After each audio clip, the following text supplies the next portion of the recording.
नमस्कार। दूरदर्शन हिमाचल देख रहे सभी दर्शकों का बहुत बहुत स्वागत। मैं हूं हेमलता शर्मा। समय के साथ स्वरूप बदल रहा कोरोना वायरस खतरनाक होता चला जा रहा है। कोरोना के नए वेरिएंट ओमिक्रॉन ने देश और दुनिया की चिंता बढ़ा दी है और ऐसे में 15 से 20 दिन के छोटे से अंतराल में ही ये वेरिएंट करीब 70 से अधिक देशों में फैल चुका है। WHO के मुताबिक ये जो वेरिएंट है ये दूसरी लहर में कहर मचाने वाले डेल्टा वेरिएंट से ज़्यादा संक्रामक बताया जा रहा है। लेकिन राहत की बात ये भी है कि ये वेरिएंट डेल्टा से कम घातक है। तो अब क्या वैक्सीन इस वेरिएंट पर प्रभावी है या फिर बूस्टर डोज की ज़रूरत है? ऐसे कई सवाल सभी के जहन में कौतूहल कर रहे हैं। इन तमाम बातों पर चर्चा के लिए आज हमारे साथ मौजूद हैं हिमाचल प्रदेश स्वास्थ्य एवं परिवार कल्याण विभाग के उपनिदेशक डॉक्टर रमेश चंद। डॉक्टर साहब, बहुत बहुत स्वागत आपका कार्यक्रम में। धन्यवाद। सर, सबसे पहले तो यही जानना चाहेंगे कि क्या माना जाए जो ओमिक्रॉन वेरिएंट है वो कितना घातक है? ये जैसा कि मालूम ही है, बिल्कुल नया वायरस है, नया वेरिएंट कोरोना का आया है। कोरोना ने पिछले 2 साल से पूरी दुनिया में बहुत तबाही की है और जो भी वेरिएंट आए इसमें हर वेरिएंट ने नुकसान किया है।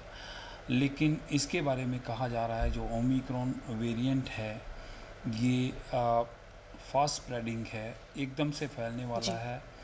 जैसा कि पहले देखा गया जो वायरस आए धीरे धीरे एक देश दूसरे देश, हम भारत में भी आया, फैलते फैलते समय लगा। लेकिन ओमिक्रॉन के बारे में देखा गया है पिछले लगभग 1 महीने से काफ़ी देश इसकी चपेट में आए हैं और भारत में भी पिछले 10-15 दिनों में 200 से भी ज़्यादा केसेस में हो गए हैं। और इसका ख़तरा ये हो गया क्योंकि पहले जो वेरिएंट थे, डेल्टा वेरिएंट था चाहे दूसरे वेरिएंट थे, उनसे इसके फैलने की जो क्षमता है वो लगभग 70% उनसे ज़्यादा है। इसलिए ये ज़्यादा डरावना लग रहा है। जी, अगर हम लक्षण की बात करें तो क्या जो लक्षण कोरोना वायरस में है उसी तरह के लक्षण ओमिक्रॉन में पाए गए हैं या फिर कुछ जो है डिफरेंट है इन लक्षणों में? जैसा कि इसमें ओमिक्रॉन में देखा गया है, लगभग उसी तरह के सिम्टम्स हैं। बुखार, शरीर में दर्द, सूखी खांसी और शरीर में कमजोरी, इस तरह के सिम्टम्स इसमें आ रहे हैं। लगभग उसी तरह के सिम्टम्स हैं, लेकिन बहुत सारे केसेस में सिम्टम्स बहुत कम इसमें देखे जा रहे हैं। लेकिन टेस्ट करने पे पता लग रहा कि इसमें ओमिक्रॉन है। तो अब क्योंकि ये नया है, इसमें स्टडीज़ भी जारी हैं, ऑब्जर्वेशंस भी हो रही हैं। इसके लिए पढ़ाई भी की जा रही है, इसकी स्टडीज़ इसमें जारी हैं। पर इसके सिम्टम्स लगभग वैसे ही हैं जैसा कि आम कोरोना में देखे। जी बिल्कुल। अगर बात कोरोना की करें तो प्रदेश में इस वक्त हालात बिल्कुल सामान्य बने हुए हैं और ओमिक्रॉन जो वेरिएंट है उसका एक भी मामला अभी तक प्रदेश में दर्ज नहीं किया गया है और यही उम्मीद हम जताते हैं कि आने वाले समय में भी हालात सामान्य बने रहें। लेकिन अगर यदि कोई मामला प्रदेश में दर्ज किया जाता है और इस तरह के हालात प्रदेश में होते हैं तो सरकार की तरफ से किस तरह की तैयारियाँ यहाँ पर की गई हैं? पिछले 2 साल में प्रदेश सरकार ने, स्वास्थ्य विभाग ने और लगभग सभी विभाग, सभी सामाजिक संस्थाएं मिलकर इसमें काम कर रही हैं। और कोरोना के इस जो है महामारी के दौरान बहुत अच्छी तरह से हिमाचल प्रदेश सरकार ने काम किया है, एक टीम वर्क की तरह किया है और इसको बहुत अच्छे ढंग से कंट्रोल किया है।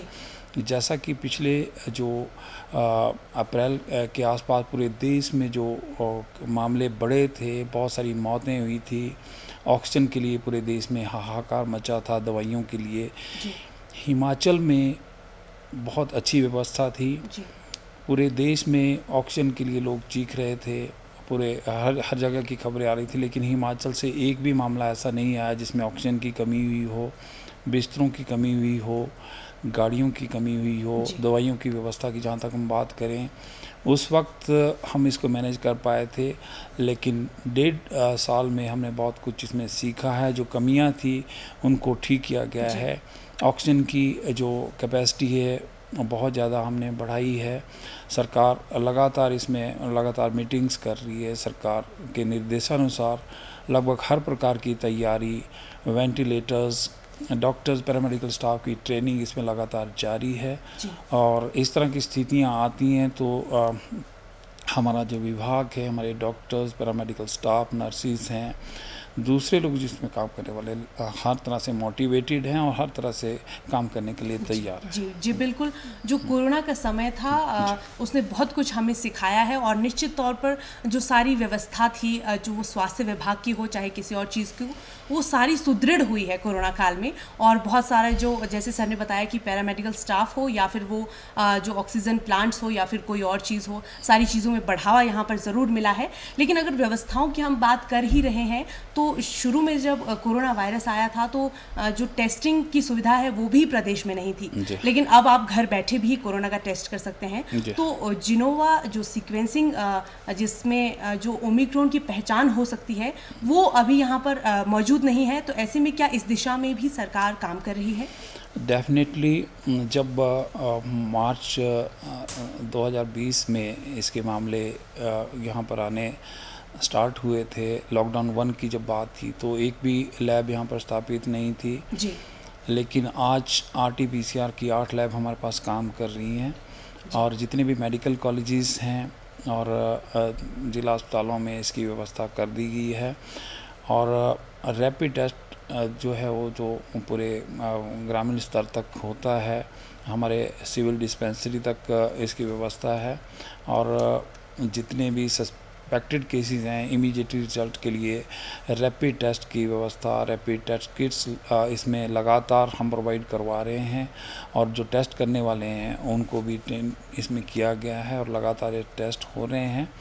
और जहाँ तक आपने ओमिक्रॉन की बात की, अभी तक ऐसी कोई डरने की बात यहाँ पर है नहीं। इस तरह के मामले आते हैं तो इसकी व्यवस्था भी इसमें ज़रूर की जाएगी। जी बिल्कुल। तो यहाँ पर दो चीज़ें हैं सर ओमिक्रॉन को लेकर, एक तो ये संक्रामक ज़्यादा है और दूसरा ये घातक कम है। तो ऐसे में जब घातक ये बिल्कुल कम है तो लोग कहीं ना कहीं ढील बरतना शुरू कर देते हैं, तो इस विषय में क्या आपका कहना है? इसमें घातक ज़्यादा है, घातक कम है, ये नहीं देखा जाएगा। महामारी पहले भी बहुत भयंकर रूप धारण कर गई थी। मार्च महीने तक पिछले साल देखा गया था कि कोई भी मामला नहीं था। दिसंबर, जनवरी, फरवरी, मार्च तक 3-4 महीने ऐसे निकले थे कि एक भी केसेस आ नहीं रहे थे और लोग लापरवाह हो गए थे। सब ने मास्क पहनना छोड़ दिया था, पहन भी रहे थे तो उसको उचित तरीके से नहीं पहन रहे थे।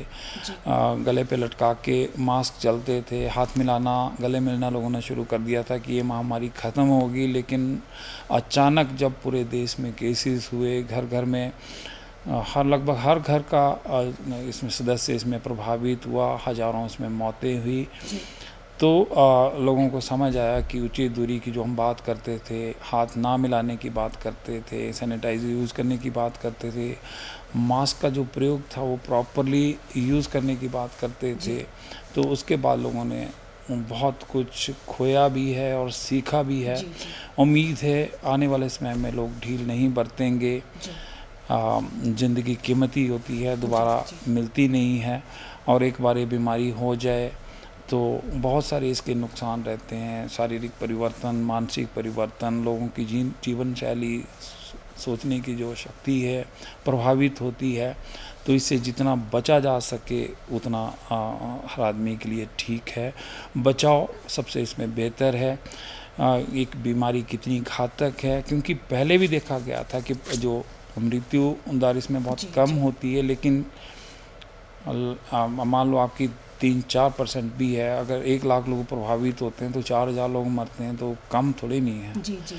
संख्या इसमें नहीं देखी जाएगी। हर जीवन कीमती है, चाहे कम ही लोग मरते हों, कम ही घातक हो, लेकिन बचाव इसमें सबसे ज़रूरी है। जी बिल्कुल डॉक्टर साहब, आपने ठीक कहा है कि चाहे समय बदल रहा हो लेकिन लापरवाही की यहाँ पर कोई जगह नहीं है। महामारी का दौर है, इसलिए सभी लोगों को कोरोना जो अनुरूप व्यवहार है वो अपनाना बहुत ज़रूरी है। तो बात सिर्फ वैक्सीन की करते हैं। प्रदेश में जो वैक्सीन है वो निरंतर चल रही है, 100% जो वैक्सीन का लक्ष्य है वो हासिल कर लिया गया है। तो ऐसे में अगर वैक्सीन की हम बात करें तो वैक्सीन कितनी प्रभावी है ओमिक्रॉन वेरिएंट पर? जैसा कि देखा गया, हिमाचल प्रदेश वैक्सीन के जो काम किया गया उसमें पूरे देश में सम्मानित हुआ, प्रदेश का इसमें नाम हुआ। लगभग पूरी सरकार, पूरा जो स्वास्थ्य विभाग था और दूसरे लोग थे इसमें लगातार काम कर रहे थे, और टीम वर्क की वजह से हम लगभग 100% लोगों को इसमें टीकाकरण जो पहली डोज थी उसमें प्रथम आए, और अभी आपने हाल ही में देखा होगा दिसंबर में दूसरी बार भी हिमाचल सम्मानित हुआ, जिसमें 100% जो लक्ष्य था सेकंड डोज का उसमें भी पूरे देश में हिमाचल प्रथम आया। तो इसमें जो 18 साल से ऊपर के लोग थे वो सभी इसमें कवर्ड हैं, और जिनको ये वैक्सीन लगी है उसमें देखा गया है, क्योंकि पिछले जब से महामारी है लगातार 100, 200, 500, 400 केसेस आ ही जाते हैं।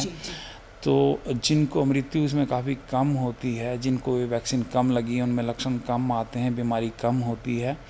तो उम्मीद है आने वाले समय में जब ओमिक्रॉन, क्योंकि अभी नया है, कितनी वैक्सीन इसमें असर करेगी, कितने लोग इसमें प्रोटेक्ट होंगे, आने वाला समय इसमें बताएगा। लेकिन क्योंकि प्रोटेक्शन जिनको टीका लगा है और स्टडीज़ भी हैं कि इसमें लोग बचे हैं, अगर किसी को इसके बाद हुई भी है बीमारी तो मृत्यु बहुत कम हुई है, कॉम्प्लिकेशन बहुत कम हुई है, बहुत कम लोगों में लक्षण देखे गए हैं। तो आने वाले समय में उम्मीद है जिन लोगों को टीका लगा है या लगाने जा रहे हैं उनकी प्रोटेक्शन इसमें होगी, ओमिक्रॉन का असर इसमें कम होगा। जी बिल्कुल।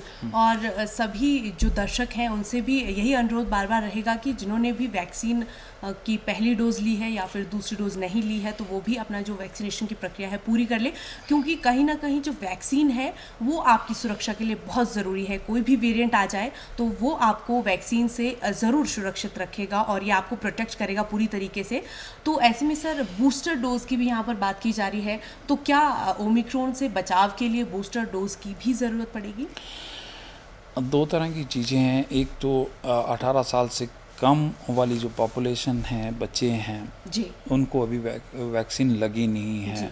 इसके लिए कोशिश जारी है, स्टडीज़ की जा रही हैं कौन सी वैक्सीन बच्चों के लिए प्रभावित होगी, क्योंकि एक बहुत सारा जो पॉपुलेशन का ग्रुप है, हमारा फ्यूचर है देश का, बच्चे हैं, अभी वो उनको वैक्सीन नहीं लगी हैं।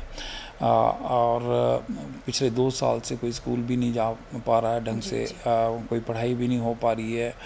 असली चिंता तो उन लोगों की है जिनको एक भी वैक्सीन नहीं मिली है। बूस्टर डोज़ की बात तो दूसरी है, उसके लिए भी स्टडीज़ जारी है। बूस्टर डोज़ के लिए भी बात की जा रही है सरकार की भी, और जो खोज करता है, वैज्ञानिक हैं, डॉक्टर इसमें जो लगातार नज़र रखे हुए हैं, बूस्टर डोज के लिए भी तैयारियां चल रही हैं। और बच्चों के लिए जो खासकर बहुत सेंसिटिव ग्रुप हमारे पास है, हर घर में बच्चे हैं जिनको एक भी डोज अभी नहीं लगी हैं, तो उनके लिए भी तैयारियां जारी हैं। जी बिल्कुल।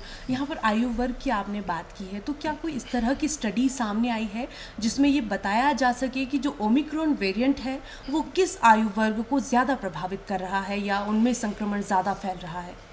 ऐसा अभी लगभग हर एज ग्रुप में ये प्रॉब्लम हो रही है। पीछे तो कहा जा रहा था सितंबर अक्टूबर के महीने में थर्ड वेव जिसकी संभावना जताई जा रही थी, बच्चों के लिए माना जा रहा था कि ये बहुत ख़तरनाक होगी, बहुत सारे बच्चे इससे प्रभावित होंगे। लेकिन प्रभु की, ईश्वर की कृपा रही कि वो थर्ड वेव उस तरह से आई ही नहीं, और बच्चे भी बहुत ज़्यादा प्रभावित इसमें नहीं हुए हैं। और क्योंकि ये ओमिक्रॉन अभी नया आया है, किस तरह के इसकी जो भविष्य में इसके प्रभाव होंगे, किस एज को ग्रुप को ये प्रभावित करेगा, ऐसा अभी तक डेफिनेट नहीं है कि ये बच्चों को ही प्रभावित करेगा, एडल्ट को करेगा या ओल्ड एज ग्रुप को करेगा। लेकिन डेफिनेटली जो पहले एक्सपीरियंस हमारे हैं, जिन लोगों को कोमॉर्बिडिटी है, साथ में दूसरे डिसीज़ हैं, ब्लड शुगर है, दूसरी किडनी की प्रॉब्लम्स हैं, सांस की दिक्कत जिनको है उन पे ज़्यादा असर करेगा। उन लोगों पे नज़र रखने की ज़्यादा हमें आवश्यकता है। जी, जी, बिल्कुल। मेरा आपसे यही सवाल रहने वाला था कि जो किसी बीमारी से ग्रसित हैं, जी। तो उनमें जो ओमिक्रॉन है, वो कहीं न कहीं ज़्यादा प्रभाव उनका देखने को मिलेगा। तो बिल्कुल ये लाज़मी है। अगर कोरोना वायरस की भी हम बात करें, तो कोरोना वायरस ने भी सबसे पहले जो है उन्हीं लोगों पर ज़्यादा प्रभाव डाला था, जो लोग पहले ही किसी बीमारी से ग्रसित थे या फिर किसी लंबी बीमारी से ग्रसित थे, जिन्हें दमा था या फिर किसी और चीज़ की जो बीमारी थी, उस चीज़ से वो ग्रसित थे। तो ऐसे में अब जो ओमिक्रॉन है, वो भी कहीं न कहीं इन्हीं लोगों पर टारगेट करेगा और उन्हें जो है संक्रमण ज़्यादा हो सकता है, इस बात का जो यहाँ पर अंदेशा जताया जा रहा है।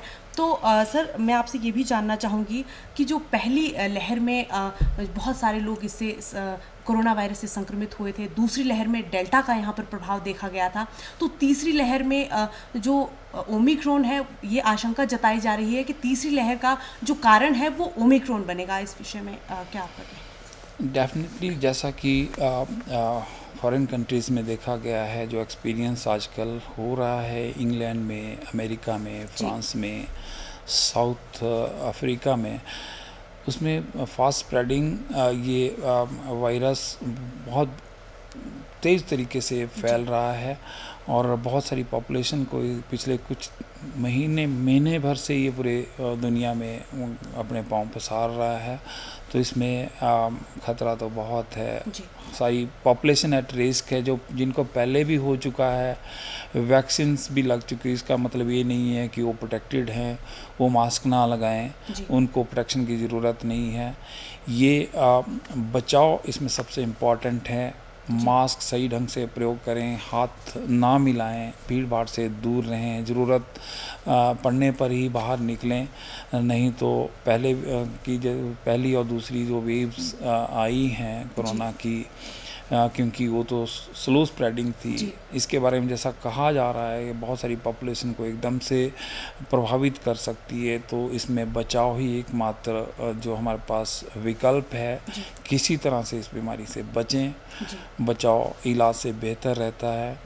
अगर हम बच जाएं इस बीमारी से, अगर हम अपने आप को प्रोटेक्ट कर पाएँ, अपने आसपास के लोगों को, अपने बच्चों को और सभी को इसके लिए गाइड करें और एक रिस्पॉन्सिबल नागरिक की तरह इन जो कोविड अप्रोप्रिएट बिहेवियर है उसको अपनाएं, तो इस बीमारी से बचा जा सकता है। जी, बिल्कुल। आपने यहाँ पर बच्चों की बात की कि बच्चों को जो है अभी तक वैक्सीन नहीं दी गई है, तो ऐसे में उनके लिए ज़्यादा खतरा हो सकता है। तो आपातकाल इस्तेमाल की यहाँ पर मंजूरी दी गई है। तो क्या उम्मीद है कि प्रदेश को, देश को, पूरी दुनिया को कब तक जो बच्चों की वैक्सीन है वो मिल जाएगी? देखिए, इसके लिए सभी चिंतित हैं। 18 साल से ऊपर इसके लिए जैसे जब ये बीमारी आई थी, इस बीमारी के बारे में ज़्यादा पता ही नहीं था, लेकिन अब काफ़ी समय मिल गया है स्टडी करने को, इसके प्रभाव देखने को। तो इसमें अभी आज की न्यूज़ में भी मैं पढ़ रहा था कि एक बच्चों के लिए वैक्सीन आ गई है और निकट भविष्य में बच्चों के लिए मिलने वाली है। जी, बिल्कुल। तो बहुत जल्द जो है प्रत्येक वर्ग को वैक्सीन मिलेगी। अगर बात करें एडल्ट की, तो उन्हें वैक्सीन मिल गई है, स्वास्थ्य कर्मचारी हैं उन्हें वैक्सीन मिल गई है। तो केवल जो 18 वर्ष से कम आयु वर्ग के जो बच्चे हैं, केवल वही एक वर्ग रह जाता है जिन्हें जो वैक्सीन है वो अभी तक नहीं मिल पाई है। तो उम्मीद यही जताई जा रही है कि वैक्सीन जल्दी से जल्दी आए और जो सभी वर्गों को जो वैक्सीन है वो उपलब्ध हो सके। अगर बात करें भारत की, तो भारत में अभी तक ओमिक्रॉन के करीब 160 से ज़्यादा मामले दर्ज किए जा चुके हैं और ऐसे में 12 राज्यों और केंद्र शासित प्रदेशों सहित ओमिक्रॉन ने इन राज्यों में दस्तक दी है। तो फिलहाल अगर प्रदेश की बात करें, तो प्रदेश अभी सुरक्षित है और प्रदेश में ओमिक्रॉन का कोई भी मामला दर्ज नहीं किया गया है। तो डॉक्टर साहब, बहुत सारे ऐसे देश भी हैं जहां पर वैक्सीन अभी नहीं पहुंच पाई है। कई देश ऐसे हैं जिन्हें वैक्सीन मिल गई है, लेकिन बहुत सारे देश हैं वैक्सीन ना मिलने के कारण उनके पास सिर्फ एहतियात है और उनके पास सिर्फ जो वो नियम है जिन पर आधार कर वो बच सकते हैं, जिन नियमों का पालन कर वो बच सकते हैं। तो इस विषय में आपका क्या कहना है? देखिए, जिस तरह से भारत सरकार और हिमाचल सरकार ने इस वैक्सीन के बारे में काम किया है, लोगों को जागरूक किया है, टीमें बना कर लगातार ऑब्जर्वेशन करके, गाइड करके, नज़र रख के हर एक नागरिक को फ्री में वैक्सीन दी है। विदेशों में ऐसा नहीं देखा गया है। कई देशों में लोगों ने मास्क लगाना भी छोड़ दिया था और सरकारी तौर पर भी अमेरिका जैसे देश मास्क ना लगाने की घोषणा कर चुके थे, लेकिन परिणाम आपके सामने हैं। वहाँ पर बीमारी उस तरह से फैल रही है। भारत में और हमारे बाकी प्रदेशों में, हिमाचल को भी मिला के बीमारी उस तरह से नहीं फैल रही है। इसमें लोग जागरूक होना भी एक कारण है और वैक्सीन जिस तरह से मास कैंपेन के रूप में पूरे देश में लगाई गई और लोगों ने भी इसमें बढ़ चढ़कर भाग लिया। शुरुआती दौर में लोग इसको क्रिटिसाइज भी करते रहे, डरते भी रहे, शंकाएं भी पैदा करते रहे, लेकिन इसके रिजल्ट देख के लोग धीरे धीरे जुड़े और 100% वैक्सीनेशन पूरे देश में हुई, जो कि बाकी देशों में लोगों ने लापरवाही की और आज वहाँ पर फास्ट तरीके से फैल रही है और बहुत सारी जानें भी जा रही हैं। उम्मीद है ये जो वैक्सीन हुई है और लोग जागरूक हैं, कोविड अप्रोप्रिएट बिहेवियर करेंगे तो इसी तरह से हमारा देश, हमारा प्रदेश इस बीमारी से बचा रहेगा। जी बिल्कुल, ये बहुत ज़रूरी है कि कोरोना संक्रमण से बचाव के नियमों का पालन किया जाए। तो ऐसे में बात मुख्यमंत्री की करें तो मुख्यमंत्री ने आज ही जो ये अपील की है, चाहे वो पर्यटक हों, चाहे वो हमारे प्रदेश के नागरिक हों, सभी से ये कहा है कि ओमिक्रॉन के खतरे को देखते हुए कोरोना से संक्रमण के जो बचाव के जो नियम हैं उनका ध्यान रखा जाए। तो अगर स्वास्थ्य विभाग की बात करूँ तो स्वास्थ्य विभाग की तरफ से कोई खास तैयारियां ओमिक्रॉन को मद्देनजर रखते हुए? ओमिक्रॉन एज सच कोई बहुत डिफरेंट चीज़ नहीं है। इसे से वही विषाणु है, वही कीटाणु है जिससे कोरोना हो रहा है। इसमें बाकी कीटाणुओं से यही भिन्नता है कि बहुत फास्ट तरीके से स्प्रेड करता है, क्योंकि हम पहले भी जो इसकी 2 बार ये बीमारी हिमाचल प्रदेश में आ चुकी है। सफलतापूर्वक हम इसको हैंडल कर चुके हैं बिना किसी प्रॉब्लम के। अब तो हम वक्त के साथ और भी सीखे हैं, जो कमियां थी हमने पूरी की हैं। हमारे पास पूरी तरह से ऑक्सीजन की तैयारी है, प्रोटेक्शन किट्स जो डॉक्टर्स के लिए इस्तेमाल की जाती हैं, हमारे पास बफर स्टॉक लगातार मौजूद रहता है। टेस्टिंग किट्स समय समय पे हमने पूरे हिमाचल में जहाँ जहाँ लैब्स हैं, रैपिड टेस्ट किट्स लगातार सप्लाई की जा रही हैं जहाँ भी ज़रूरत हो रही है। और इसके लिए जो ट्रीटमेंट में यूज़ होने वाली 8-9 प्रकार की इसमें दवाइयाँ हैं, उनका लगातार सरकार मॉनिटर कर रही है। भारत सरकार भी लगातार इसको मॉनिटर कर रही है और हम लोग भी लगातार जहाँ जहाँ कमी आ रही है हम लगातार इसको भेज रहे हैं। जैसा कि मैंने पहले भी बताया, लगातार लोगों को मोटिवेट किया जा रहा है, ट्रेन किया जा रहा है। इस तरह की स्थिति आती है तो किस तरह से काम करें। और क्योंकि सरकार ने अपने अस्पतालों के अलावा जो मेक शिफ्ट हॉस्पिटल्स हैं और दूसरे भी इंतजाम है वो लगातार सरकार कर रही है।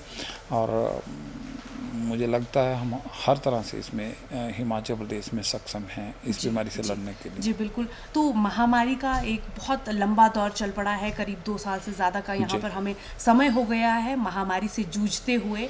तो ऐसे में अब जो ओमिक्रॉन है उसी की चर्चा हो रही है। सभी लोग डरे हुए हैं कि कहीं ये जो नया वेरिएंट सामने आया है ये एक बार फिर से तीसरी लहर का कारण ना बन जाए। तो ऐसे में सभी लोगों को एहतियात बरतने की ज़रूरत है। तो इस विषय में चर्चा के लिए बहुत कुछ है, लेकिन अब हम अपने कार्यक्रम के अंत की तरफ बढ़ रहे हैं। तो अंत में डॉक्टर साहब मैं चाहूँगी कि आप हमारे दर्शकों को, सभी प्रदेशवासियों को कोई संदेश दें जिसमें वो जो है कोरोना संक्रमण से बचाव के नियमों का पालन कर सकें। हाँ, डेफिनेटली इसमें डरने की कोई बात नहीं है। हमने पहले भी इस समस्या को झेला है।